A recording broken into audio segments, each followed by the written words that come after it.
2021 সালে ইউনেস্কো কলকাতার দুর্গাপূজাকে মানবতার অধরা সাংস্কৃতিক ঐতিহ্য হিসেবে স্বীকৃতি দেয়। এর বেশ কয়েক বছর আগেই কলকাতার এই দুর্গাপূজা কার্নিভাল দেশ বিদেশের নজর কাড়ে।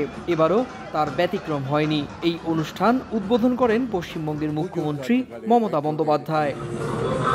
লাইন দিয়ে সাজানো গাড়িতে করে প্রতিমা বহন করা হয়েছিল, আর সেই প্রতিমার সামনে নেচে গিয়ে নিজেদের ক্লাব বা পশ্চিমবঙ্গের ঐতিহ্যকে নিজেদের মতো করে প্রকাশ করেন আয়োজকরা। এবারের এই শোভাযাত্রায় কলকাতা ও শহরতলির 113টি ক্লাবকে আমন্ত্রণ জানানো হয়। এত বড় একটা কার্নিভাল, এবং এই কার্নিভালটা কিন্তু আস্তে আস্তে ন্যাশনাল লেভেলে জনপ্রিয় হচ্ছে।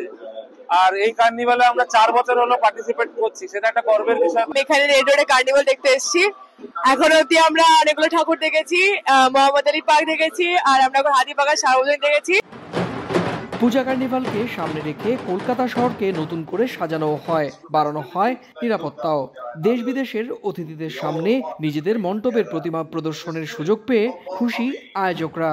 এখানে আমরা ধুনুচি ডান্স করব, মাঠে আমাদের নব দুর্গা মায়ের 9টা রূপ মহিষাসুর বর্ধনী আমরা এটা এখানে দেখানোর চেষ্টা করেছি। কার্নিভাল এখন বিশ্বের দরবারে পৌঁছে গেছে। ইউনেস্কো কর্মানে কলকাতা দুর্গাপুজো এই কার্নিভালের দৌলতে বিশ্বের দরবারে, সারা বিশ্ব আজকে দেখছে যে কলকাতায় কি হচ্ছে।